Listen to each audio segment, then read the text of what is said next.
concept for X-Men Destiny really was a collaboration between, Marvel, Activision, and Silicon Knights, and we're really trying to create something different for the universe. X-Men Destiny is about choice.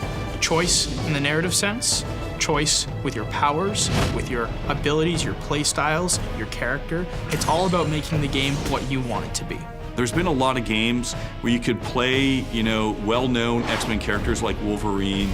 So what we wanted to do was create a universe that's definitely rich with those characters, but create a style of game where you could choose your own path through those and really mold it in ways that, would make it a different experience. X-Men Destiny takes place in San Francisco. Professor Xavier is dead. Mutants are missing, and the X-Men are left leaderless. Cyclops has become the new leader of the X-Men, but they're disjointed, and the Brotherhood is seeming more and more attractive. They're declaring open war on anyone who threatens mutant kind. And you play a new mutant, one of 3 characters that we've worked with Mike Carey to envision and create, of different backstories.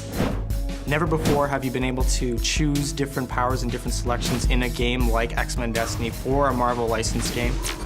There's a deep RPG system, but it's accessible, and you can customize your powers using pre-existing mutant powers from the franchise, from the Marvel Universe. We've got a lot of great talent in X-Men Destiny, acting to, bring the characters to life. We've got Milo Ventimiglia of Heroes fame. It's what being a superhero is all about, isn't it?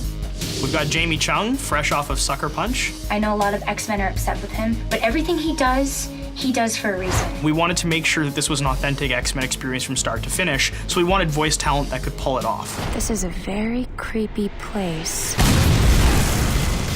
Really, you're taking this new mutant that's discovering their new power, and you're really telling the story of how they play it out. There's offensive X genes, defensive X genes, and utility. These are based on characters in the Marvel Universe. So you can get Wolverine's healing, you can have Emma Frost's diamond skin, you could have Iceman's freezing abilities. Our use of mocap for all the scenes also allowed to have some very natural movement, natural fidelity, has a slightly realistic edge. It adds believability. The other thing I always like mocap for is you're working with a human being, you're working with an actor, and you can get something back that maybe you're not expecting. In the Marvel Universe, almost everybody is sided, right? You're either a Brotherhood or you're X-Men.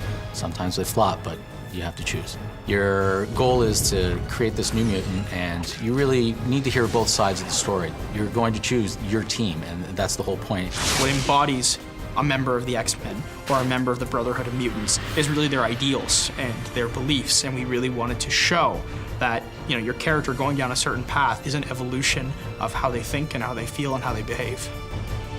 I find that one of the most interesting and exciting parts of the game is really the rich content. We really get to interact in very deep and meaningful ways within the universe and get exposed and explore a lot of that I think really sets the game apart, and I hope gamers like it as much as I do.